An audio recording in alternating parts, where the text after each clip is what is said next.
Hello friends, this is SP Singh and welcome to SP sir classes. Dear friend, बात करेंगे UP triple SC PAT 2023 के exam को ध्यान में रखते हुए आज हम लोग सुपर 100 क्वेश्चंस को डिस्कस करने वाले हैं। एक से बढ़कर के एक क्वेश्चन का कलेक्शन रहेगा, चुनिंदा प्रश्न रहेंगे। यदि आप क्लास में लास्ट तक बने रहते हैं, डेफिनेटली यहां से कई क्वेश्चंस आपको एज इट इज देखने को मिल सकते हैं। तो आइए, पहला क्वेश्चन आपके सामने है। क्वेश्चन कहता है, निम्न में से कौन से संत शिवाजी के समकालीन थे? समकालीन का मतलब होता है एक ही समय के, ठीक है। समकालीन कौन थे? तो वह आपके तुकाराम थे। जो तुकाराम थे ये संत शिवाजी के समकालीन थे, ये यानी कि शिवाजी और तुकाराम एक ही समय के थे। और जो तुकाराम थे इनको और भी नाम दिए गए हैं, जैसे तुकोबा हो गया, जगत गुरु हो गया, है ना, संत श्रेष्ठ हो गया, ये भी नाम इनको दिए गए हैं। चलिए नेक्स्ट क्वेश्चन आपके सामने स्क्रीन पे क्वेश्चन कहता है, बंगाल के प्रथम गवर्नर जनरल कौन थे? बंगाल के जो प्रथम गवर्नर जनरल थे वह आपके कौन थे? Lord Warren Hastings. कौन? लॉर्ड वॉरेन हेस्टिंग्स भारत के प्रथम गवर्नर जनरल थे। आपको बताते चलें 1761 ईस्वी में, कब? 1761 ईस्वी में लॉर्ड वॉरेन हेस्टिंग्स को कलकत्ता परिषद का सदस्य बनाया गया। कब? लॉर्ड वॉरेन हेस्टिंग्स को 1761 ईस्वी में कलकत्ता परिषद का सदस्य बनाया गया। और फिर बाद में 1772 में, कब? 1772 ईस्वी में इन्हें बंगाल का राज्यपाल भी नियुक्त किया गया था। कब? 1772 में। किसको? लॉर्ड वॉरेन हेस्टिंग्स को। बात क्लियर होती है, क्वेश्चन हमारा क्लियर होता है। चरक संहिता संबंधित है। चरक संहिता किससे संबंधित है? देखिए, जो चरक संहिता है यह चिकित्सा से संबंधित है। किससे? चिकित्सा से संबंधित है। और यह आयुर्वेद का एक प्रसिद्ध ग्रंथ है। किसका? आयुर्वेद का एक प्रसिद्ध ग्रंथ है चरक संहिता, जो कि चिकित्सा से संबंधित है। और सबसे बड़ी बात सुनिए, यह संस्कृत भाषा में रचित है। किसमें? संस्कृत भाषा में रचित है। और इसके रचयिता कौन है? रचयिता आपके जो हैं वो आचार्य चरक हैं। आचार्य चरक इसके रचयिता हैं। बात क्लियर हुई? चरक संहिता चिकित्सा से संबंधित है, आयुर्वेद का एक प्रसिद्ध ग्रंथ है जो संस्कृत भाषा में रचा गया है, रचने वाले आचार्य चरक हैं। ठीक है, बहुत ही आसान भाषा में क्वेश्चंस को हम लोग समझ रहे हैं। इनमें से किसे भारत के ग्रैंड ओल्ड मैन के नाम से जाना जाता है? वह आपके दादा भाई नौरोजी हैं, जिन्हें ग्रैंड ओल्ड मैन के नाम से जाना जाता है। हिंदी में इसको भारत का वयोवृद्ध पुरुष कहा जाता है। भारत का, ये भी आपसे पूछ सकता है, वयोवृद्ध पुरुष कहा जाता है। ठीक है, इंग्लिश में ग्रैंड ओल्ड मैन, हिंदी में भारत का वयोवृद्ध पुरुष कहा जाता है। ओके, बात क्लियर होती है। चलिए, ऑप्शन ए इसमें आपके दादा भाई नौरोजी जो है वह राइट हो जाएगा। नेक्स्ट क्वेश्चन आपके सामने क्वेश्चन कहता है, निम्न का मिलान करें। यानी कि इनको हमें एक दूसरे से आपस में क्या करना है? मिलाना है। देखिए, एक तरफ आपकी ये संस्थाएं हैं डिफरेंट, क्या हैं? ये संस्थाएं हैं और ये उनके संस्थापक हैं। ओके, अब आपको बताना है किस संस्था की स्थापना किसने की थी, उसके संस्थापक कौन थे। देखिए, ब्रह्म समाज की स्थापना किसने की थी? ब्रह्म समाज की स्थापना राम मोहन राय ने की थी। अच्छा, कब की थी? ये भी आपको ध्यान में रखने वाली बात है। 1828 ईस्वी में, 1828 में ब्रह्म समाज की स्थापना राम मोहन राय ने की थी। बात हमारी क्लियर होती है। और रामकृष्ण मिशन जो संस्था है, इसके संस्थापक स्वामी विवेकानंद थे। अच्छा, स्थापना हुई कब थी? वर्ष भी हमको याद रखना इंपॉर्टेंट है। तो 1897 ईस्वी में। कब हुई थी? 1897 ईस्वी में स्वामी विवेकानंद ने रामकृष्ण मिशन संस्था की स्थापना की थी। बात क्लियर? आर्य समाज के संस्थापक दयानंद सरस्वती। आर्य समाज के संस्थापक कौन है? दयानंद सरस्वती। 1875 ईस्वी में दयानंद सरस्वती ने आर्य समाज की स्थापना की थी। अब हमारे पास इधर एक ऑप्शन बचता है, इधर दो बचते हैं। ध्यान से आंसर आपको करना है। सत्य शोधक समाज जो संस्था है इसके संस्थापक कौन है? ज्योतिराव फूले। कौन? ज्योतिराव फूले। स्थापना कब हुई थी? 1873 में।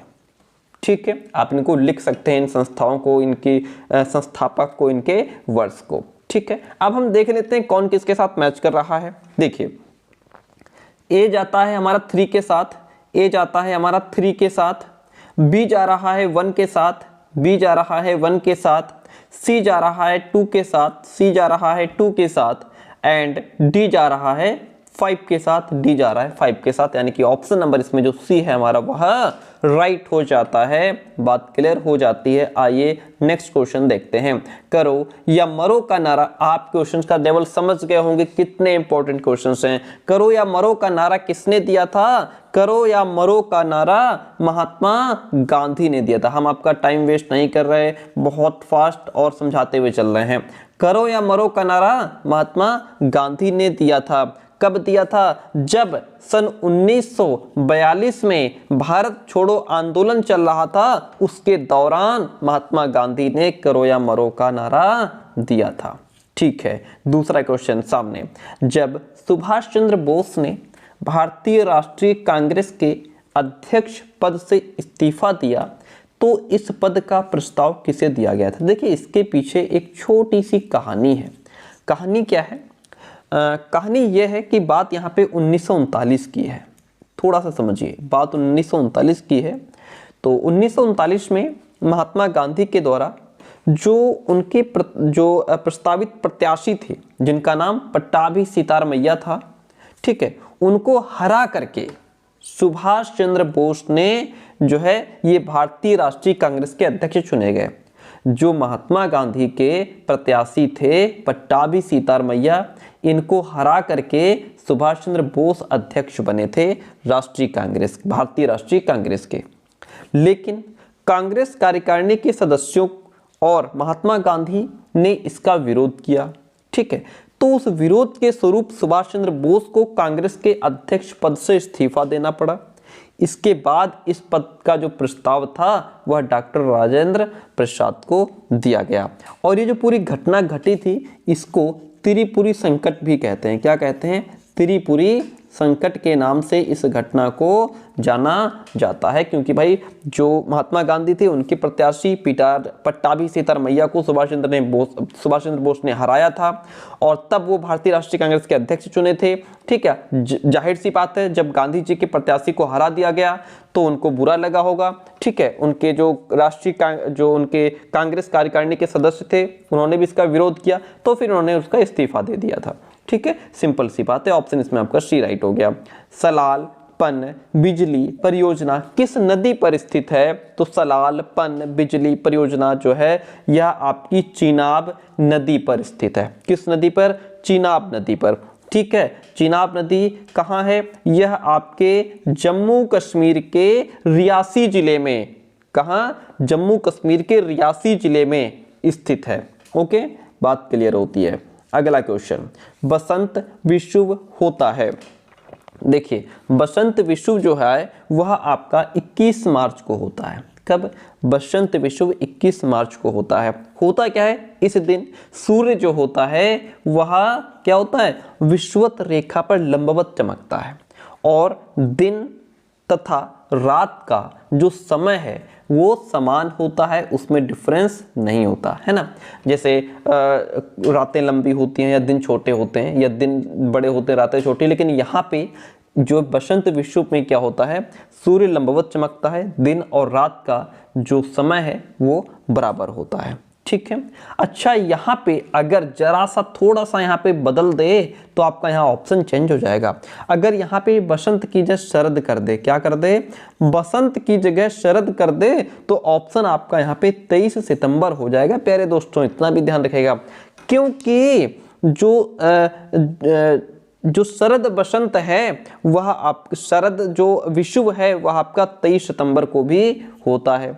कैसे? क्योंकि इस दिन भी जो है सूर्य विषुवत रेखा पर लंबवत चमकता है और दिन रात की जो अवधि है वो बराबर होती है, इसीलिए 23 सितंबर राइट आंसर हो जाएगा। राजस्थान में खेतड़ी परियोजना किसके उत्पादन के लिए प्रसिद्ध है? तो राजस्थान में जो खेतड़ी परियोजना है वह आपकी तांबा उत्पादन के लिए प्रसिद्ध है। ठीक है, बात क्लियर हुई। और ये कहाँ स्थित है? तो ये जो है वह आपके राजस्थान के झुंझुनू जिले में स्थित है। कहाँ? राजस्थान के झुंझुनू जिले में स्थित है।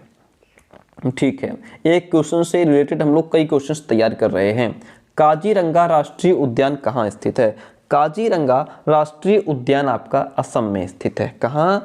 काजीरंगा राष्ट्रीय उद्यान हमारा असम राज्य में स्थित है। ठीक है, दूसरी सबसे बड़ी बात, इसे जो है वो यूनेस्को के विश्व धरोहर स्थल की सूची में शामिल भी किया गया है। अच्छा, एक और बड़ी चीज है जिसके लिए काजीरंगा राष्ट्रीय उद्यान को जो है ज्यादा प्रसिद्ध है। किसके लिए? एक सींग वाले गैंडे के लिए। एक सींग वाले गैंडे के लिए हमारा काजीरंगा राष्ट्रीय उद्यान अधिक क्या है? फेमस है, प्रसिद्ध है।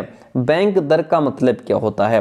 देखिए, बैंक दर का अर्थ होता है देश के केंद्रीय बैंक द्वारा ली जाने वाली आधिकारिक जो ब्याज दर है उसे बैंक दर कहा जाता है। Option D is the right one in this question. अगला क्वेश्चन कहता है 100 रुपए का नोट किसके द्वारा हस्ताक्षरित होता है? यानी कि 100 रुपए के नोट पर किसके हस्ताक्षर होते हैं?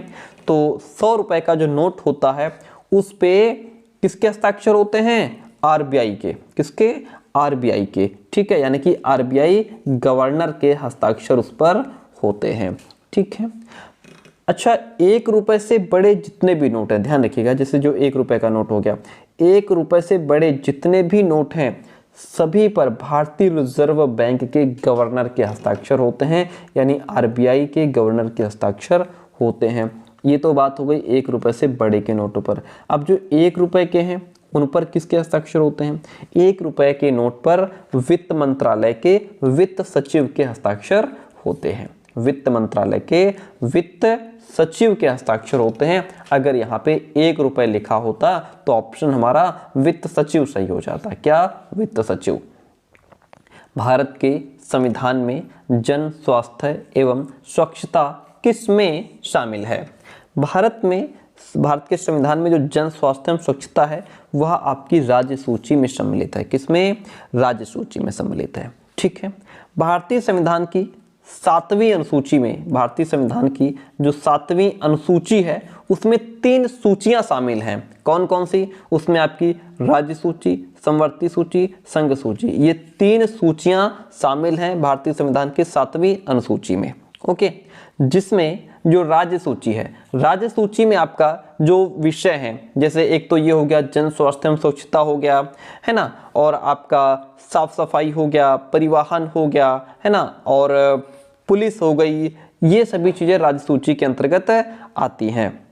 ठीक है, बात क्लियर। नेक्स्ट क्वेश्चन कहता है भारत में पंचायती राज व्यवस्था इसके अंतर्गत रखी गई है। किसके अंतर्गत रखी गई है? तो भारत में पंचायती राज व्यवस्था जो है वह राज्य के नीति निर्देशक तत्वों के अंतर्गत रखी गई है। हमने इससे पहले जो क्लास कराई थी उसमें संविधान के 100 प्रश्न कराए थे, उनको नहीं देखा है तो जरूर देखिएगा। उसमें हमने बताया था कि राज्य के नीति निर्देशक तत्व जो हैं ये भारतीय संविधान के भाग 4, भारतीय संविधान के भाग 4 और अनुच्छेद 36 से 51, अनुच्छेद 36 से 51 में राज्य के नीति निर्देशक तत्वों का उल्लेख है, जिसमें जो हमारा अनुच्छेद 40 है, जिसमें जो अनुच्छेद 40 है उसमें पंचायती राज व्यवस्था का वर्णन किया गया है।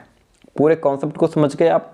देखिए, जो हमारा भारतीय संविधान है, भारतीय संविधान के भाग 4 में अनुच्छेद 36 से 51 में राज्य के नीति निर्देशक तत्वों का उल्लेख है, और उसमें भी 36 से 51 के बीच में जो अनुच्छेद 40 है उसमें पंचायती राज व्यवस्था का वर्णन है।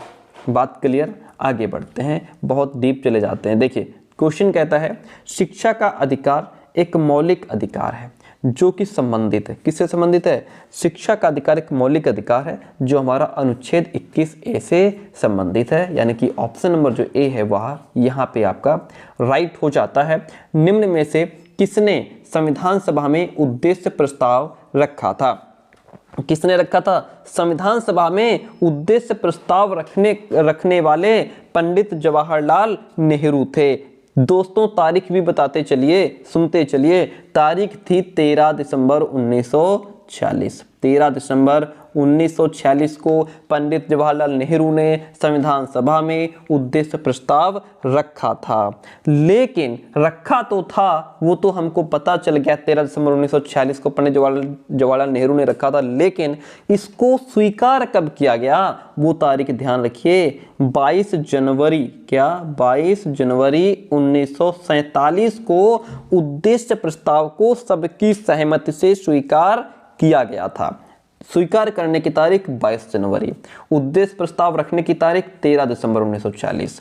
रखा किसने? पंडित जवाहरलाल नेहरू ने। पॉइंट्स को नोट करते चलिए। क्वेश्चन कहता है भारतीय संविधान के किस अनुच्छेद में अल्पसंख्यकों के हित निहित हैं? किसमें? यह आपका अनुच्छेद 29 है। अनुच्छेद 29 में अल्पसंख्यकों के हित की बात की गई है, उनके हित इसमें निहित हैं, समाहित हैं।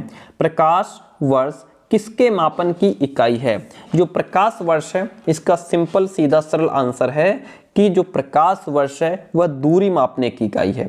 ठीक है, प्रकाश वर्ष किसके मापन की इकाई है? दूरी मापने की इकाई है। देखिए, एक वर्ष में निर्वात में प्रकाश द्वारा चली गई दूरी को हम प्रकाश वर्ष के द्वारा मापते हैं। ठीक है, किसके द्वारा? प्रकाश वर्ष के द्वारा मापते हैं। ब्लीचिंग पाउडर का रासायनिक नाम क्या है? ब्लीचिंग पाउडर का रासायनिक नाम देखिए, यहाँ पे एक एक चलते हैं। जैसे कैल्शियम सल्फेट है, पहले हम इसको लेते हैं, जिसका जो इसका क्या है? CSO4 जिसको कहते हैं, कैल्शियम सल्फेट। क्या कहते हैं इसको? CSO4। ये किसका रासायनिक नाम है? ये हमारा जिप्सम का रासायनिक नाम है। कॉपी उठाइए, उसमें लिखते चलिए जिप्सम। जिप्सम का रासायनिक नाम पूछ ले तो कैल्शियम सल्फेट CSO4। दूसरा है हमारा calcium oxychloride, Ca, calcium oxychloride. ये किसका रासायनिक नाम है? ये हमारा ब्लीचिंग पाउडर का रासायनिक नाम कैल्शियम ऑक्सीक्लोराइड। ठीक है, किसका है? ब्लीचिंग पाउडर का है। तीसरा है सोडियम बाइकार्बोनेट, NaHCO3। ये किसका है? ध्यान दीजिए, ये बेकिंग सोडा का है। किसका है? बेकिंग सोडा का अगर पूछ ले रासायनिक नाम तो सोडियम बाइकार्बोनेट। ठीक है, NaHCO3। सोडियम क्लोराइड किसका रासायनिक नाम है? सोडियम क्लोराइड हमारा जो साधारण नमक है उसका रासायनिक नाम सोडियम क्लोराइड है। बात क्लियर हुई? ठीक है, सारे ऑप्शन क्लियर हो गए। चलिए, बहुत अच्छी बात है। अगला क्वेश्चन, 18 कैरेट सोने में खरे सोने का परसेंटेज कितना होता है? जो हमारा 18 कैरेट सोना होता है उसमें खरे सोने का परसेंटेज 75 होता है। कितना होता है डियर फ्रेंड? 75% होता है।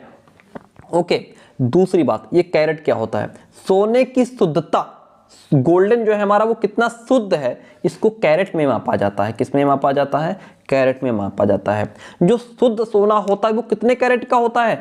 शुद्ध सोना हमारा 24 कैरेट का होता है। शुद्ध सोना 24 कैरेट का होता है और 18 कैरेट सोने में खरे सोने का परसेंटेज 75 होता है। ओके, और सोने की शुद्धता कैरेट में मापी जाती है। शुद्ध सोना 24 कैरेट का होता है।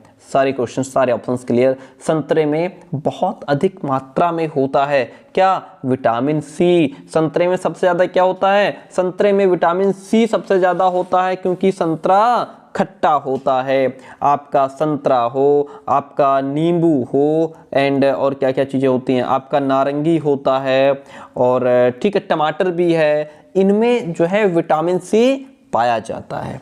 ओके, सबसे बड़ी बात ध्यान रखिए, खट्टे फलों में सबसे अधिक विटामिन सी पाया जाता है। और एक बात ध्यान रख लीजिए, विटामिन सी का अगर पूछ ले रासायनिक नाम, पीछे हम लोग बात कर रहे थे, इसका रासायनिक नाम एस्कॉर्बिक, क्या इसका रासायनिक नाम?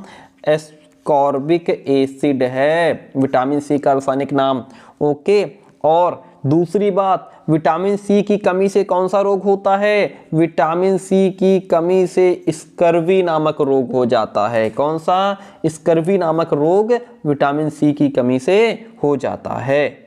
क्वेश्चन कहता है एकल का विलोम शब्द क्या है? देखिए हर तरीके के क्वेश्चंस हमने यहाँ पे उठाए हैं जो आपके एग्जाम के पॉइंट ऑफ व्यू से वेरी वेरी मोस्ट इंपॉर्टेंट हैं। एक से बढ़कर के एक क्वेश्चन। एकल का विलोम शब्द आपका हिंदी का क्वेश्चन है। एकल का विलोम शब्द जो है वो बहुल होता है। एकल का विलोम शब्द क्या होता है? बहुल होता है। ठीक है। और दूसरी बात, अगर हम बात करें पर्याप्त, पर्याप्त का विलोम शब्द क्या होगा? पर्याप्त का विलोम शब्द आप सभी को पता है अपर्याप्त हो जाएगा। क्या हो जाएगा? अपर्याप्त हो जाएगा। दूसरा, उपयुक्त का विलोम शब्द क्या हो जाएगा? अनुपयुक्त हो जाएगा। उपयुक्त का विलोम शब्द अनुपयुक्त हो जाएगा। अकेला का विलोम शब्द साथ हो जाएगा। ठीक है, ऑप्शन हमारे सारे क्लियर हो गए। एकल का बहुल, पर्याप्त का अपर्याप्त, उपयुक्त का अनुपयुक्त, अकेला का साथ हो गया।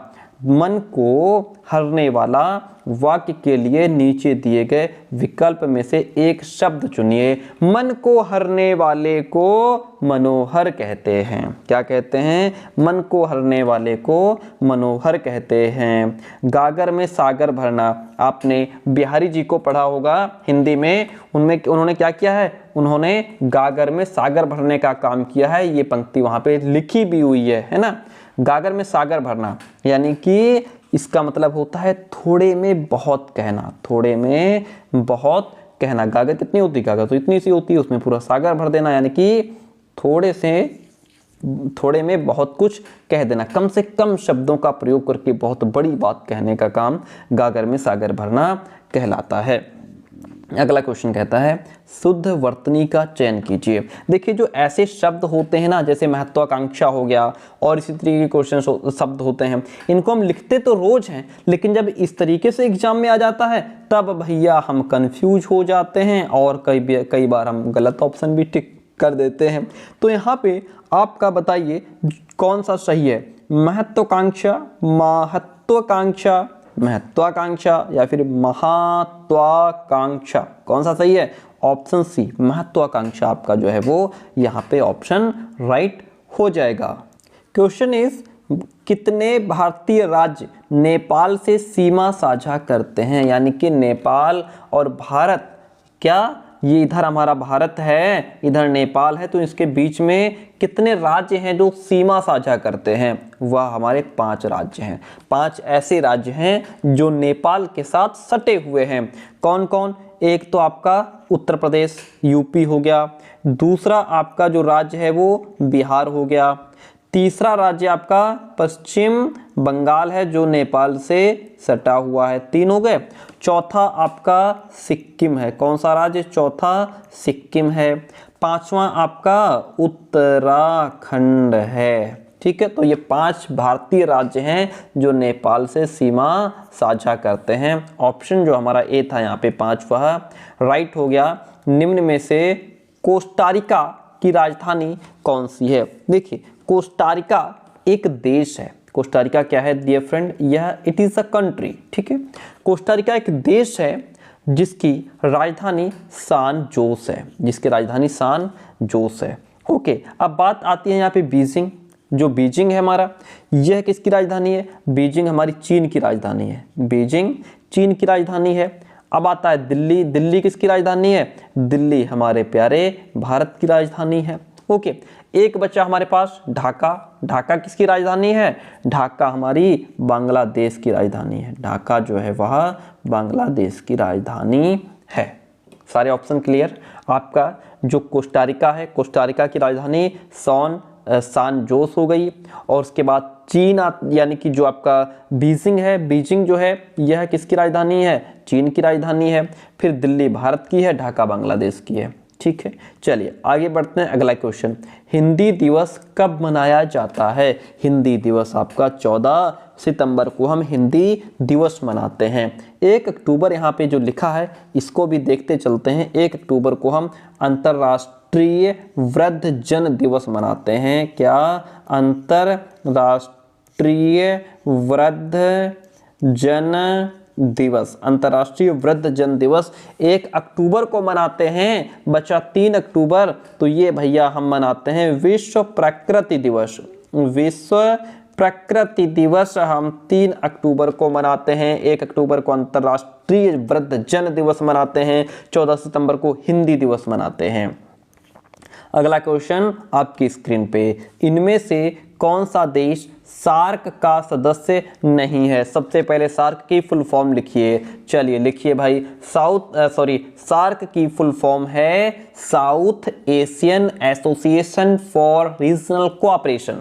फिर से सुनिए, south Asian association for regional cooperation, जिसको हिंदी में दक्षिण एशियाई क्षेत्रीय सहयोग संगठन कहते हैं। और सार्क की जो स्थापना है वह 1985 में हुई थी। अब आगे क्वेश्चन करिए, सार्क का सदस्य नहीं है, कौन सा देश सार्क का सदस्य नहीं है? तो इसमें आपका म्यांमार जो है वो सार्क का सदस्य नहीं है। आपको बताते चलें, सार्क के कुल सदस्यों की संख्या 8 है। सार्क में जो कुल सदस्य देश हैं हमारे, उनकी 8 है। ठीक है, 8 देश सार्क में सदस्य हैं। कौन कौन से? आपका भारत हो गया, आपका पाकिस्तान हो गया, बांग्लादेश हो गया, एंड आपका नेपाल हो गया। ठीक है, आपका अफगानिस्तान हो गया। ठीक है, भूटान है, श्रीलंका है, मालदीव है। ये 8 देश सार्क में सदस्य हैं। ओके, जिसकी स्थापना 1985 में हुई थी। निम्न में से किस स्थान पर अजंता एलोरा की गुफाएं स्थित हैं? किस स्थान पर स्थित हैं? ये आपकी औरंगाबाद में स्थित हैं। औरंगाबाद महाराष्ट्र में स्थित हैं। औरंगाबाद महाराष्ट्र में स्थित हैं। ओणम किस भारतीय राज्य केंद्र शासित प्रदेश का सांस्कृतिक उत्सव है? तो जो ओणम है हमारा, यहाँ कहाँ का है? ओणम भारतीय राज्य जो हमारा केरल है, इसका सांस्कृतिक उत्सव है। ठीक है, और अच्छा, ये मनाया कब जाता है?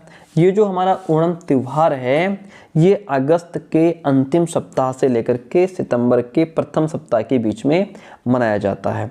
ठीक है, और ये उत्सव जो है वो राजा महाबली, क्या ये जो उत्सव है वो राजा महाबली की स्मृति में और नई फसल के उपलक्ष्य में मनाया जाता है, ओणम।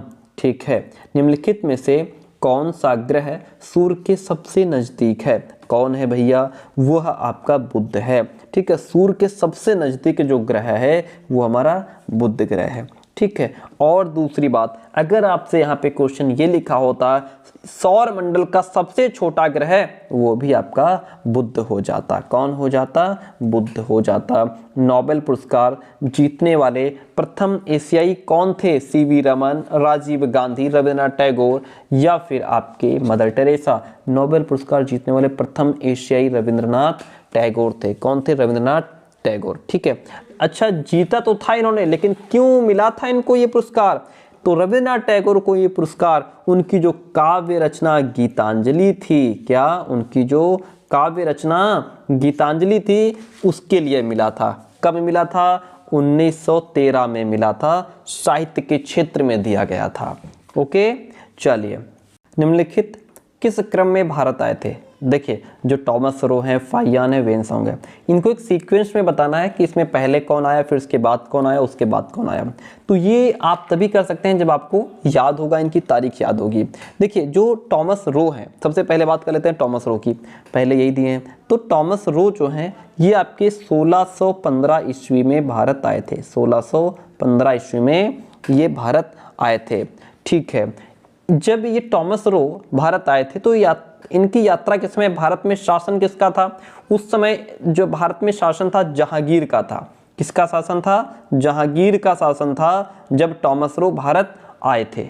ओके, अब बात करते हैं फाइयान की। जो फाइयान है ये हमारे 399 ईस्वी में भारत आए थे। जब ये भारत आए थे उस समय भारत में जो शासन था वह चंद्रगुप्त द्वितीय का था। तीसरी बात वेनसॉन्ग की आती है। वेनसॉन्ग जो है ये 630 ईस्वी में भारत आए थे, और जब ये भारत आए थे उस समय भारत में जो शासन था वो हर्षवर्धन का था। ठीक है, तो अब हमें सबसे बड़ी बात तो डेट याद रखनी है, उसके बाद हम सीक्वेंस इनको दे पाएंगे। सबसे पहले कौन आए थे? सबसे पहले आपका आता है 399 में फाइयान आए थे, उसके बाद वेनसॉन्ग 630 में, फिर टॉमस रो 1615 ईस्वी में। ठीक है, तो ये सीक्वेंस हमारा लग जाएगा किसके साथ में? 2 नंबर पे जो है 2 नंबर बी, वो आपका आता है पहले। फिर आपका आता है कौन, फिर आता है आपका जो हेनसोंग है, और फिर लास्ट में थॉमस रो। तो इसलिए ऑप्शन सी जो है वह राइट हो जाएगा। अगला क्वेश्चन कहता है सिराजुद्दौला, सिराजुद्दौला भैया कौन थे? सिराजुद्दौला बंगाल के नवाब थे। कौन? बंगाल के नवाब थे। किस युद्ध में अंग्रेजों से पराजित हुआ था सिराजुद्दौला? सिराजुद्दौला जो थे वह प्लासी के युद्ध में अंग्रेजों से पराजित हुआ था। प्लासी का युद्ध जो हमारा 23 जून 1757 को अंग्रेज सेनापति रॉबर्ट क्लाइव और बंगाल के नवाब सिराजुद्दौला के बीच हुआ था, जिसमें जो ये नवाब थे ये अपने ही सेनापति, और उस सेनापति का नाम मिर्जाफर था, जिसके द्वारा धोखा देने के कारण बेचारे सिराजुद्दौला ये प्लासी का युद्ध अंग्रेज के जो सेनापति रॉबर्ट क्लाइव थे उनके साथ हार गए थे 23 जून 1757 में। अगला क्वेश्चन, इनमें से कौन हड़प नीति का कट्टर समर्थक था? हड़प नीति का कट्टर समर्थक आपके लॉर्ड डलहौजी थे। कौन? लॉर्ड डलहौजी हड़प नीति के कट्टर समर्थक थे। भारतीय इतिहास में धन्वंतरी कौन थे? भारतीय इतिहास में आपके चंद्रगुप्त विक्रमादित्य की सभा को सुशोभित करने वाले प्रसिद्ध चिकित्सक ये धन्वंतरी थे। ठीक है, चलिए आगे बात करते हैं नेक्स्ट क्वेश्चन की। मौर्यकालीन भारत के विवरण वाली इंडिका के लेखक कौन थे? तो मौर्यकालीन भारत के विवरण वाली इंडिका के लेखक आपके मेगास्थनीज थे। कौन थे? मेगास्थनीज थे। ठीक है, आपको बताते चले मेगास्थनीज सेल्यूकस निकेटर का राजदूत था। किसका राजदूत था ये? जो मेगास्थनीज थे किसके राजदूत थे? सेल्यूकस निकेटर के, जो मौर्य वंश के शासक चंद्रगुप्त मौर्य के शासनकाल में भारत आया था। अगला क्वेश्चन, साइमन कमीशन किस वर्ष भारत में प्रथम बार आया? तो साइमन कमीशन पहली बार भारत में 1928 में आया था। साइमन कमीशन की नियुक्ति जो है वो सर जॉन साइमन के नेतृत्व में की गई थी। 1928 में ये आया था। क्वेश्चन नंबर 41, देखिए क्वेश्चन बहुत अच्छा है और यहाँ से अभी हमारे कई क्वेश्चंस क्लियर होंगे। देखिए पहला क्वेश्चन, कई चीजें यहाँ से क्लियर हो जाएंगी। भारतीय राष्ट्रीय कांग्रेस द्वारा किस अधिवेशन में ऐतिहासिक पूर्ण स्वराज्य पूर्ण स्वतंत्रता का प्रस्ताव पारित किया गया था? सबसे पहली बात तो भारतीय राष्ट्रीय कांग्रेस का ये जो अधिवेशन था वो हमारा 1929 में हुआ था डियर फ्रेंड। कब हुआ था? 1929 में। ठीक है, तो और ये आपका लाहौर अधिवेशन था। ठीक है, क्या? भारतीय राष्ट्रीय कांग्रेस के 1929 के लाहौर अधिवेशन में ऐतिहासिक पूर्ण स्वराज्य पूर्ण स्वतंत्रता का प्रस्ताव पारित किया गया था। ठीक है, ये अच्छा, ये जो अधिवेशन था डियर फ्रेंड, इस अधिवेशन के अध्यक्ष कौन थे? इस अधिवेशन के जो अध्यक्ष थे वो पंडित जवाहरलाल नेहरू थे। ओके, और यही वो अधिवेशन था, इसी अधिवेशन में 26 जनवरी 1930 को प्रथम स्वाधीनता दिवस के रूप में मनाने का निश्चय किया गया, और इसी के साथ हर साल 26 जनवरी को स्वतंत्रता दिवस के रूप में मनाए जाने की परंपरा भी शुरू हुई थी। ठीक है, आगे बढ़ते हैं। अगला क्वेश्चन आपके सामने है, निम्न में से किसने महात्मा गांधी के खिलाफत आंदोलन से जुड़ने का विरोध किया था? कौन थे वो? वह आपके मोहम्मद अली जिन्ना थे। कौन? मोहम्मद अली जिन्ना ने महात्मा गांधी के खिलाफत आंदोलन से जुड़ने का विरोध किया था। Option C is the right one in this question. इनमें से कौन सा क्रांतिकारी संगठन काकोरी षड्यंत्र केस में शामिल था? कौन शामिल थे? तो उसमें आपका हिंदुस्तान रिपब्लिक एसोसिएशन नामक जो क्रांतिकारी संगठन काकोरी षड्यंत्र केस में शामिल था। ठीक है, दूसरी बात, ये जो आपका हिंदुस्तान रिपब्लिकन एसोसिएशन है इसकी स्थापना 1924 ईस्वी में हुई थी। कहाँ? 1924 ईस्वी में कानपुर में सचिंद्र सान्याल और अन्य क्रांतिकारियों के द्वारा इसकी स्थापना की गई थी। Option number D is the right one. Question कहता है भरतपुर में स्थित पक्षी अभयारण्य यानी राष्ट्रीय उद्यान का नाम क्या है? देखिए भरतपुर हमारा है कहाँ डियर फ्रेंड? भरतपुर हमारा राजस्थान में है। भरतपुर कहाँ है? भरतपुर राजस्थान में है। ठीक है, तो यहाँ पे स्थित जो पक्षी अभयारण्य है, राष्ट्रीय उद्यान का जो नाम है वो केवलादेव घाना राष्ट्रीय उद्यान है। ठीक है, इसे पहले भरतपुर पक्षी विहार के नाम से जाना जाता था। ठीक है, भरतपुर पक्षी विहार के नाम से जाना जाता था। इसकी जो स्थापना है वो मानी जाती है कि 250 वर्ष पूर्व महाराजा सूरजमल ने करवाई थी। ओके, और वर्ष 1985 में यूनेस्को ने इसे विश्व धरोहर स्थल की सूची में शामिल भी किया है। अगला क्वेश्चन आपके सामने, भिलाई इस्पात संयंत्र के लौह अयस्क का स्रोत क्या है? भिलाई इस्पात संयंत्र जो कि छत्तीसगढ़ में है, इसके लौह अयस्क का स्रोत जो है वो क्या है? Delhi Rajhara. Okay, Delhi Rajhara. Option number यहाँ पे जो ए है वह आपका राइट हो गया। भारत की राष्ट्रीय आय का आकलन करने वाली संस्था कौन सी है? देखिए, आपका आरबीआई है, नीति आयोग है, या वित्त मंत्रालय है, केंद्रीय सांख्यिकी संगठन है। 4 ऑप्शन आपके सामने है, तो वह आपका क्या है? केंद्रीय सांख्यिकी संगठन। कौन है? भारत में राष्ट्रीय आय का आकलन करने वाली संस्था केंद्रीय सांख्यिकी संगठन है। इसको हम CSO भी कहते हैं। ठीक है, क्या कहते हैं?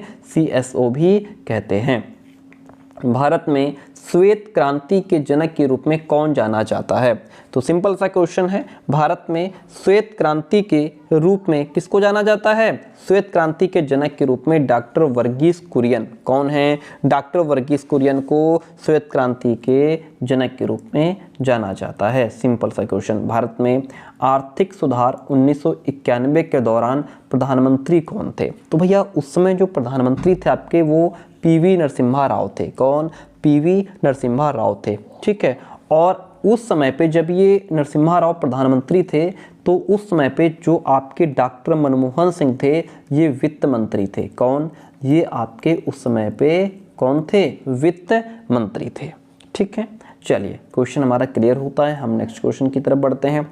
भारत के संविधान में इनमें से क्या राज्य सूची में सम्मिलित नहीं है? देखिए, हमारी जो राज्य सूची है उसमें क्या शामिल नहीं है? उसमें आपका जो दंड प्रक्रिया संहिता है, क्या दंड प्रक्रिया संहिता राज्य सूची का विषय नहीं है। फिर किसका विषय है? ये हमारा समवर्ती सूची का विषय है। लिख लीजिए, नोट कर लीजिए, समवर्ती सूची का विषय है।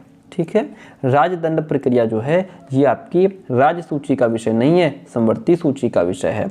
बाकी आपका पुलिस, कानून व्यवस्था, जेल, साफ सफाई, स्वच्छता, ये सभी राज्य सूची के विषय के अंतर्गत आते हैं। चलिए, आज की हमारी अर्धशतक पूरी हो रही है, यानी कि 50 क्वेश्चन हमारे पूरे हो रहे हैं। निम्न में से क्या भारतीय नागरिकों को आर्थिक न्याय प्रदान करता है? क्या? तो वह है आपका राज्य के नीति निर्देशक सिद्धांत हैं, जो हमने फिर हर बार बताया है कि आपके भारतीय संविधान के भाग 4 में अनुच्छेद 36 से 51 में, ठीक है, राज्य के नीति निर्देशक तत्वों को शामिल किया गया है। जो नीति निर्देशक तत्व हैं इसकी प्रेरणा कहाँ से ली गई है? ये हमारे आयरलैंड के संविधान से लिए गए हैं। आयरलैंड के संविधान से राज्य के नीति निर्देशक तत्व आयरलैंड के संविधान से लिए गए हैं। बात क्लियर होती है। अगला क्वेश्चन आपके सामने स्क्रीन पर देखिए, क्वेश्चन नंबर 51 की बात करेंगे। देखिए क्वेश्चन कहता है, भारतीय संविधान का कौन सा अनुच्छेद राज्य सरकारों को ग्राम पंचायतों के आयोजन के लिए निर्देशित करता है? कौन सा वो अनुच्छेद है? वह आपका अनुच्छेद 40 है, जो राज्य सरकारों को ग्राम पंचायतों के आयोजन के लिए क्या करता है? निर्देशित करता है। उसके बाद अब जैसे अनुच्छेद 38 हमारा रह गया, इसमें क्या है? जो अनुच्छेद 38 है ये सामाजिक व्यवस्था बनाने का काम करता है, जिससे नागरिकों को सामाजिक, आर्थिक और राजनीतिक न्याय मिलेगा। जो अनुच्छेद 44 है इसमें किसका वर्णन है? अनुच्छेद 44 में सिविल संहिता का वर्णन है। वहीं पर अनुच्छेद जो 46 है इसमें अनुसूचित जातियों, अनुसूचित जनजातियों और जो भी कमजोर वर्ग हैं उनके शिक्षा संबंधी और उनके कह सकते हैं उनके हितों की बात अनुच्छेद 46 में की गई है। ठीक है, चलिए, त्रिस्तरीय पंचायती राज व्यवस्था का विचार किसने रखा था? त्रिस्तरीय राज व्यवस्था का विचार बलवंत राय मेहता कमेटी ने रखा था। किसने रखा था? बलवंत राय मेहता कमेटी ने रखा था। और पंचायती राज का जो शुभारंभ है वो हमारे स्वतंत्र भारत में 2 अक्टूबर 1959 को भारत के जो प्रथम प्रधानमंत्री जवाहरलाल नेहरू जी थे उनके द्वारा राजस्थान राज्य के नागौर जिले में पंचायती राज व्यवस्था का शुभारंभ हुआ था। ठीक है, चलिए, नींबू का खट्टा स्वाद इनमें से किसकी उपस्थिति के कारण होता है? क्यों होता है स्वाद खट्टा? किसके कारण होता है? डियर फ्रेंड, आप सभी को पता है साइट्रिक अम्ल के कारण नींबू का स्वाद कैसा होता है? खट्टा होता है ना। आपका जैसे नींबू है, संतरा है ना, ये कैसे होते हैं? खट्टे होते हैं। ओके, चलिए, इनमें विटामिन सी आपका पाया जाता है। विटामिन सी की कमी से स्कर्वी नामक रोग हो जाता है। निम्न में से तीक्ष्ण का विलोम शब्द क्या होगा? हिंदी का क्वेश्चन है। तीक्ष्ण का विलोम शब्द क्या होगा भाई? तीव्र है, तृष्णा है, त्यागी है, कुंठित है। 4 ऑप्शन आपके सामने हैं। राइट क्या है?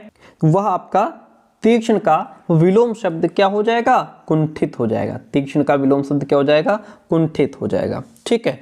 और तीव्र का विलोम शब्द, तीव्र का मतलब तेज, और तीव्र का उल्टा क्या हो जाएगा? मंद, यानी कि फास्ट, स्लो। तृष्णा का विलोम शब्द क्या हो जाएगा? तृष्णा का विलोम शब्द होता है वितृष्णा, ये होता है तृष्णा का विलोम शब्द। त्यागी का विलोम शब्द क्या होता है भैया? त्यागी का विलोम शब्द होता है ग्रही। क्या होता है? ग्रही। ध्यान दीजिए, तीव्र का विलोम मंद, तृष्णा का विलोम वितृष्णा, त्यागी का ग्रही, कुंठित का तीक्ष्ण। बात क्लियर? चलिए, गजवदन का पर्यायवाची क्या है? गजवदन का पर्यायवाची होता है गणपति। क्या होता है? गणपति। गजवदन के और भी पर्यायवाची हैं। आपका एक तो गणपति हो गया, दूसरा आपका गणेश जो है यह भी गजवदन का पर्यायवाची शब्द है। आपका लंबोदर हो गया, है ना, लंबोदर भी आपका गजवदन का पर्यायवाची है। एंड विनायक जो है यह भी आपका गजवदन का पर्यायवाची हो जाएगा। ठीक है। अगला क्वेश्चन, कांटों से भरा हुआ वाक्य के लिए नीचे दिए गए विकल्प में से एक शब्द चुनना है। कांटों से भरा हुआ, इसके लिए एक शब्द आपको कहना है, वो हो जाएगा कंटकाकीर्ण। क्या हो जाएगा? कंटकाकीर्ण, यानी कि कांटों से भरा हुआ। दूध का दूध और पानी का पानी करना, इसका मतलब क्या है? ये बात हम कब कहते हैं? हम दूध का दूध, पानी का पानी कर देंगे। कब कहते हैं? ये बात हम कहते हैं यानी कि उचित निर्णय करना। क्या? उचित निर्णय करना। Okay, option D is the right one. देखिए, शुद्ध वर्तनी का चयन कीजिए। अब ये शब्द हमने पढ़े तो हैं, लेकिन जब एग्जाम में आता है तब हम कंफ्यूज हो जाते हैं। शुद्ध शब्द इसमें क्या हो जाएगा? शुद्ध आपका हो जाएगा बहिष्कार। क्या हो जाएगा? बहिष्कार जो है वो इसमें आपका सही है, बाकी सारे गलत हैं। निम्न में से किस देश को थंडर ड्रैगन की भूमि के नाम से जाना जाता है? देखिएगा, 4 ऑप्शन आपके सामने हैं। Japan, Bhutan, Nepal, Sri Lanka. Thunder dragon, देखिए, भूटान को थंडर ड्रैगन, या किसको? भूटान को। भूटान को थंडर ड्रैगन, या फिर इसका एक दूसरा नाम भी है। देखिए, यहाँ पे आप थंडर ड्रैगन भी लिख के आ सकता है, लैंड ऑफ थंडरबोल्ट भी लिख करके आ सकता है। ठीक है, तो ये जो नाम हैं वो किसके हैं? भूटान। ठीक है, भूटान को थंडर ड्रैगन या फिर लैंड ऑफ थंडरबोल्ट के नाम से जाना जाता है। प्यारे दोस्तों, भूटान की राजधानी कहाँ है? भूटान की राजधानी थिम्पू है। भूटान की राजधानी क्या है? थिम्पू है। ठीक है, अगर आपसे ये पूछ ले कि भूटान का सबसे ऊंचा पर्वतीय शिखर कौन सा है, तो भूटान का सबसे ऊंचा पर्वतीय शिखर जो है ना, उसका नाम कुला कांगड़ी है। क्या नाम है? कुला कांगड़ी है। ठीक है, कुला कांगड़ी है इसके जो सबसे ऊंचा पर्वत है। रियाद किस देश की राजधानी है? रियाद आपकी सऊदी अरब की राजधानी है। सऊदी अरब की राजधानी क्या है? सऊदी अरब की राजधानी रियाद है। Option C is the right one this question.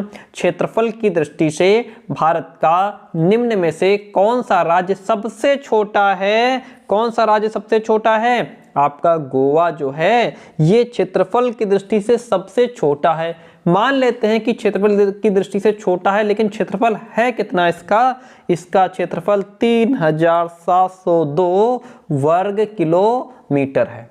Okay, 3702 वर्ग किलोमीटर इसका क्षेत्रफल है। गोवा की राजधानी बताते चलिए, गोवा की राजधानी पणजी है। गोवा की राजधानी क्या है? पणजी है। चलिए, विश्व में संयुक्त राष्ट्र दिवस कब मनाया जाता है? विश्व में संयुक्त राष्ट्र दिवस जो है आपका वह 24 अक्टूबर को मनाया जाता है। ठीक है, और 24 अक्टूबर 1945 को संयुक्त राष्ट्र संघ की स्थापना भी हुई थी।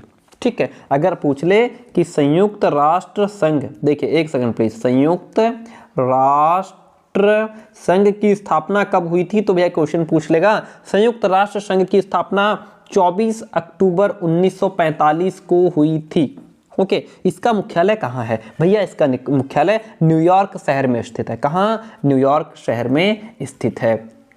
अंतर्राष्ट्रीय न्यायालय कहाँ स्थित है? अंतर्राष्ट्रीय न्यायालय आपका द हेग में। कहाँ? द हेग, जो आपका कहाँ है? नीदरलैंड में है। द हेग आपका कहाँ है? नीदरलैंड में स्थित है। ठीक है, अच्छा, इसकी स्थापना जून 1945 में की गई थी। ओके, चलिए अगला क्वेश्चन, विश्व प्रसिद्ध खजुराहो मूर्तिकलाएं स्थित हैं। विश्व प्रसिद्ध खजुराहो मूर्तिकलाएं जो हैं आपकी वह मध्य प्रदेश में स्थित हैं। कहाँ स्थित हैं? मध्य प्रदेश में। Option B is the right one.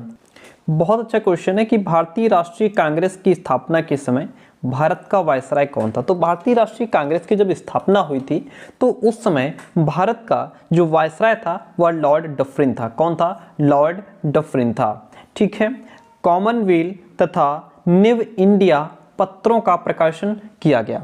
Commonwealth और जो न्यू इंडिया पत्रों का प्रकाशन है डिफरेंट, ये पहली बात तो 1914 में किया गया। कब किया गया? 1914 में। किसके द्वारा किया गया? एनी बेसेंट के द्वारा किया गया। ठीक है, कॉमनवेल्थ और न्यू इंडिया पत्रों का प्रकाशन एनी बेसेंट के द्वारा सन 1914 में किया गया था। महात्मा गांधी ने 1930 में सविनय अवज्ञा आंदोलन का आरंभ किया था।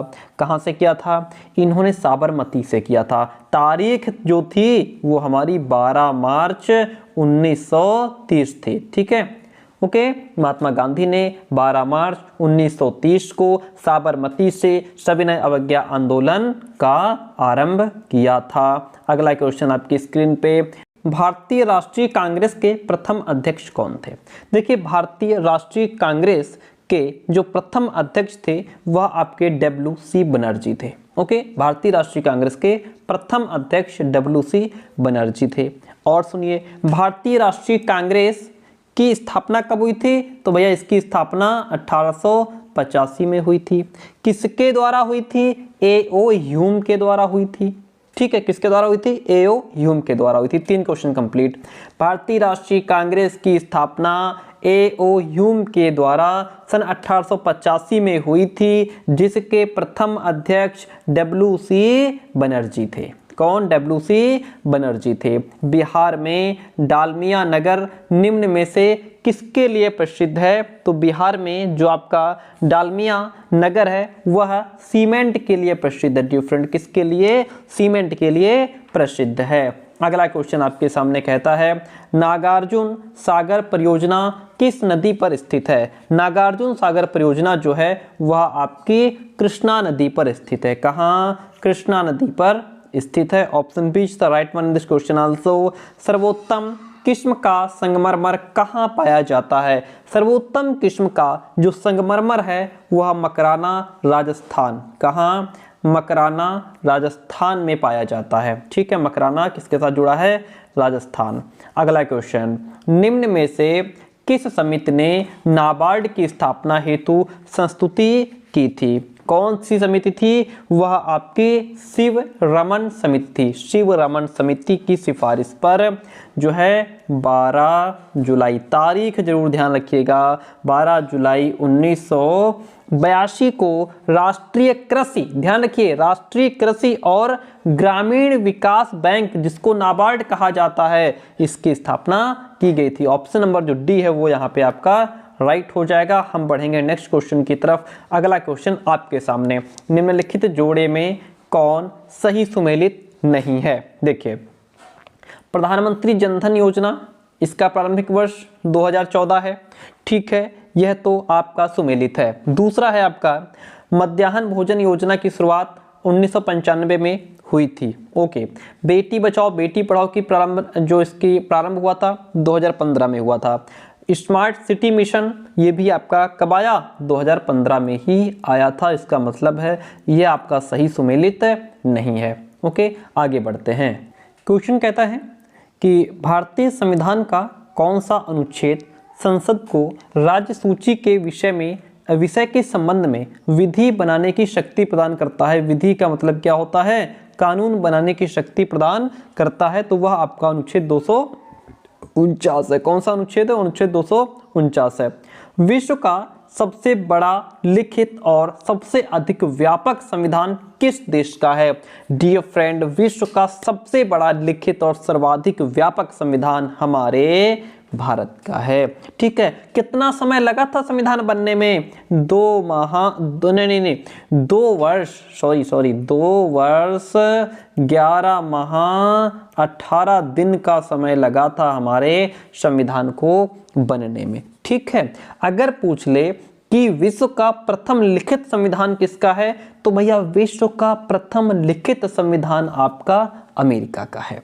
ओके, कहाँ का है? अमेरिका का है। बात क्लियर हुई। हम आगे बढ़ते हैं। निम्नलिखित में अदिश राशि है। देखिए, इसमें जो आपकी चाल है यह अदिश राशि है। ठीक है, जबकि आपका चाहे वेग हो गया, विस्थापन हो गया, बल हो गया, ये सभी आपकी क्या हैं? ये सभी सदिश राशि हैं। ये क्या है? सदिश राशि हैं। विस्थापन आपका अदिश राशि है। अगला क्वेश्चन, न्यूट्रॉन की खोज किसने की थी? देखिए, न्यूट्रॉन की खोज आपकी चैडविक ने की थी। किसने? चैडविक ने किसकी खोज की थी? न्यूट्रॉन की खोज की थी। ओके, अब न्यूट्रॉन के बाद क्या आता है? जैसे यहाँ पे जे थॉमसन है। जे थॉमसन ने इन्होंने इलेक्ट्रॉन की खोज की थी। इलेक्ट्रॉन की खोज किसने की थी? जे थॉमसन ने की थी। और वहीं पर आपके जो रदरफोर्ड हैं, इन्होंने प्रोटॉन की खोज की थी। किसकी? प्रोटॉन की खोज किसने की थी? रदरफोर्ड ने की थी। और फिर आपके जो एंडरसन बचे, इन्होंने किसकी खोज की थी? तो भैया पॉजिट्रॉन की। किसकी? पॉजिट्रॉन की। ठीक है, पॉजिट्रॉन की खोज किसने की थी? एंडरसन ने की थी। बात क्लियर? देखिए, न्यूट्रॉन की खोज चैडविक ने की थी और इलेक्ट्रॉन की खोज जे थॉमसन ने की थी। प्रोटॉन की खोज जो है कि आपके गोल्डस्टीन रदरफोर्ड ने की थी। एंड आपका जो एंडरसन बच्चे, इन्होंने पॉजिट्रॉन की खोज की थी। बात क्लियर हुई? ऑप्शंस क्लियर हुए। जीन शब्द का प्रयोग सर्वप्रथम किया। जीन शब्द का प्रयोग सर्वप्रथम जोहान्स सेन ने किया। किसने? जोहान्स सेन ने। अगर यहाँ पे जीन न लिख करके जेनेटिक्स लिखा होता, क्या लिखा होता? अगर यहाँ पे जीन शब्द न लिख करके जेनेटिक्स लिखा होता तो कौन हो जाते? तो हमारे डब्ल्यू वॉटसन हो जाते। कौन हो जाते? डब्ल्यू वॉटसन ने। ठीक है, इन्होंने डब्ल्यू वॉटसन ने जेनेटिक्स शब्द का प्रयोग किया। जीन शब्द का प्रयोग करने वाले आपके जोहान्स सेन थे। Okay, right. चलिए आगे बढ़ते हैं। मानव शरीर की सबसे बड़ी ग्रंथि, मानव शरीर की सबसे बड़ी ग्रंथि यकृत है, जिसका वजन की अगर बात करें 1.5 से लेकर के 2 किलोग्राम तक, यानी 1.5 से 2 किलोग्राम तक इसका वजन होता है। क्वेश्चन कहता है, जिस प्रकार रुपया का संबंध भारत से है, भाई भारत में क्या चलता है? भारत में रुपया चलता है। उसी प्रकार जो है कि हमारा जो येन है, यहाँ पे येन लिखा हुआ है, उसी प्रकार येन का संबंध कहाँ है? येन कहाँ चलता है? येन आपकी जापान की मुद्रा है। येन कहाँ की मुद्रा है? येन जो है वह जापान की मुद्रा है। स्वर्ण पैगोडा का देश कहा जाता है। स्वर्ण पैगोडा का देश आपका म्यांमार को कहा जाता है। किसको कहा जाता है? म्यांमार को स्वर्ण पैगोडा का देश कहा जाता है। संयुक्त अरब अमीरात की राजधानी है। संयुक्त अरब अमीरात की राजधानी जो है डिफरेंट, वह आपकी अबू धाबी है। अबू धाबी संयुक्त अरब अमीरात की राजधानी है। ठीक है, वहीं पर अगर हम बात करें जो है कि तेहरान, तो तेहरान जो है ईरान की राजधानी है। एक सेकंड, हाँ चलिए ठीक है, ईरान यहाँ पे लिख दिया। ठीक है, ओके, ईरान की राजधानी तेहरान। ठीक है, संयुक्त अरब अमीरात की राजधानी अबू धाबी। उसके बाद बचता है अम्मान, तो ये आपकी जॉर्डन की राजधानी है। किसकी है? जॉर्डन। जॉर्डन की राजधानी अम्मान है। बचा मस्कट, तो जो मस्कट है भैया ये आपका ओमान की राजधानी है। किसकी? ओमान। ठीक है, ओमान की राजधानी मस्कट है। बात आई समझ में। संयुक्त राज्य अमीरात की राजधानी क्या है? Abu Dhabi. तेहरान जो है वो आपकी ईरान की राजधानी है। वहीं पर अम्मान जो है यह जॉर्डन की राजधानी है। मस्कट जो है ये आपकी ओमान की राजधानी है। चलिए बढ़ते हैं नेक्स्ट क्वेश्चन की तरफ। राष्ट्रीय युवा दिवस जो कि स्वामी विवेकानंद के जन्म दिवस के रूप में मनाया जाता है, कब मनाया जाता है? तारीख बता दीजिए। तो यह जो आपका है वो कब मनाया जाता है? 12 जनवरी को मनाया जाता है। कब? 12 जनवरी को मनाया जाता है। ठीक है। अच्छा 10 जनवरी फिर कब होता है? क्या होता है? 10 जनवरी को विश्व हिंदी दिवस मनाते हैं। विश्व हिंदी दिवस। ठीक है, विश्व हिंदी दिवस हम लोग कब मनाते हैं? 10 जनवरी को। और 9 जनवरी को क्या मनाते हैं? तो प्रवासी भारतीय दिवस। प्रवासी भारतीय दिवस ये हम मनाते हैं 9 जनवरी को। बच्चा हमारे पास 5 जनवरी। 5 जनवरी को क्या मनाते हैं? थल सेना दिवस। क्या मनाते हैं? थल सेना दिवस। एक बार रिपीट कर लीजिए।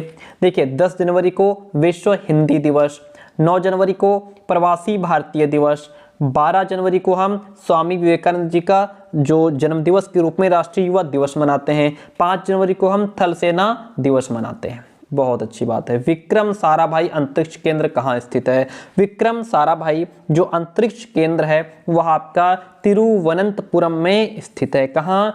तिरुवनंतपुरम में स्थित है। वेरी गुड, बहुत अच्छे क्वेश्चंस। ऑस्कर पुरस्कार पाने वाली प्रथम भारतीय महिला कौन है? ऑस्कर पुरस्कार पाने वाली पहली भारतीय महिला आपकी भानु अथैया हैं। ये नाम आपका ऐसे भी लिखा हो सकता था। ठीक है, भानु अथैया। ओके, क्यों मिला था इनको ये पुरस्कार? इन्होंने गांधी फिल्म में रिचर्ड एटनबरो की कॉस्ट्यूम डिजाइनिंग के लिए जो है ये पुरस्कार इन्होंने जीता था, भानु अथैया ने। बात क्लियर हुई? ठीक है, आगे बढ़ते हैं। क्वेश्चन कहता है भारत में पुर्तगालियों ने सर्वप्रथम अपना दुर्ग कहाँ निर्मित किया था? तो भारत में पुर्तगालियों ने सबसे पहले अपना जो दुर्ग है वो कहाँ निर्मित किया था? कोचीन में। कहाँ? कोचीन में। Option A is the right one. उस शासक का नाम बताइए जिसने वास्को डिगामा का कालीकट में स्वागत किया था। तो वह देखिए आपको बताते चलें कि सन 1498 को कालीकट का जो एक प्रसिद्ध बंदरगाह है जिसका नाम कप्पक डाबू है, वो उस स्थान पर वास्को डिगामा का जो बेड़ा था वो पहुंचा था। ठीक है, उसमें जो है जो जमोरिन था, कौन?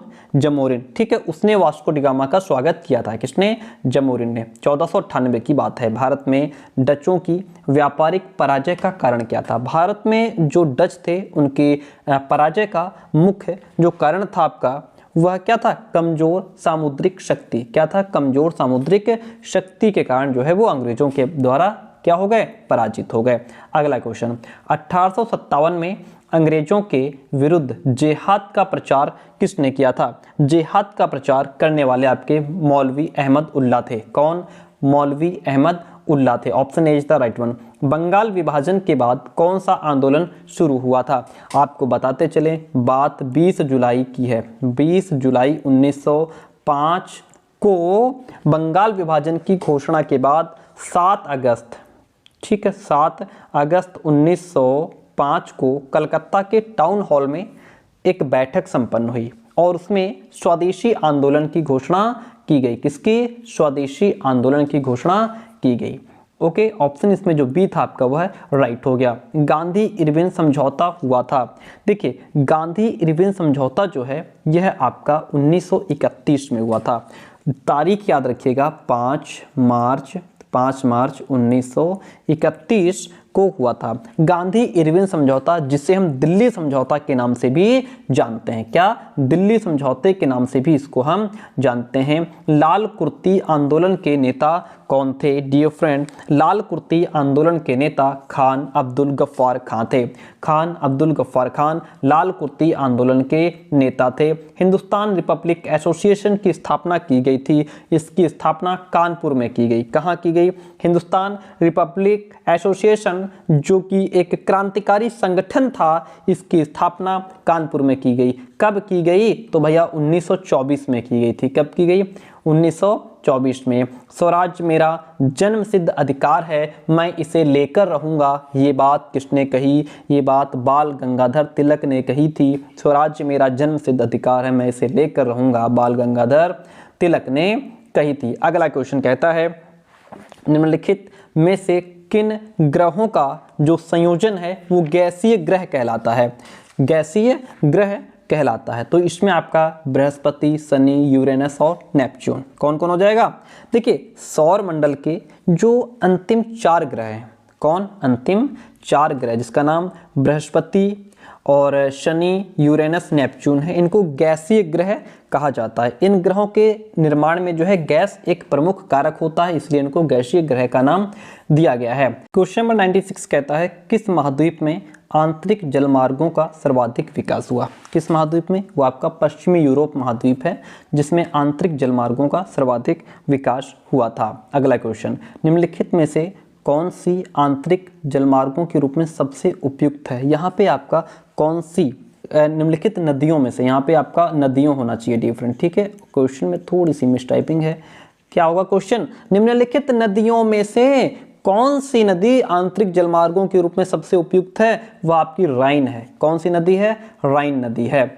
यहाँ पे अगला क्वेश्चन, राष्ट्रीय कृषि सहकारी विपणन संघ की स्थापना कब की गई थी? तो इसकी जो स्थापना है आपकी वो 1958 में की गई थी। कब? 1958 में की गई थी। मनरेगा के अंतर्गत लाभ प्राप्त करने की पात्रता है किसको है? किसी भी प्रकार के वयस्क सदस्य। यहाँ पे प्रकार नहीं भैया, यहाँ पे परिवार होगा, लिखने वाले को हम क्या कहें, किसी भी परिवार के वयस्क सदस्य जो हैं वो मनरेगा के अंतर्गत लाभ प्राप्त करने की पात्रता रखते हैं। आज का सुपर 100 क्वेश्चंस प्यारे दोस्तों क्लास कैसी रही कमेंट करके जरूर बताइएगा। इसी तरीके की बेहतरीन क्लासेस विद गुड एक्सप्लेनेशन, अच्छा एक्सप्लेनेशन है ना, हम बेस्ट परफॉर्मेंस देने का प्रयास करेंगे। आप अपना कमेंट करके जरूर बताइएगा कैसा रहा आज की ये क्लास। सरकार द्वारा प्रारंभ की गई सौभाग्य योजना का संबंध किससे है? इसका संबंध ग्रामीण और शहरी क्षेत्रों में विद्युतीकरण से है। प्यारे दोस्तों कैसी रही क्लास कमेंट करके जरूर बताइए, एक लाइक तो बनता है। थैंक यू सो मच, मिलते हैं बहुत जल्दी नेक्स्ट क्लास में।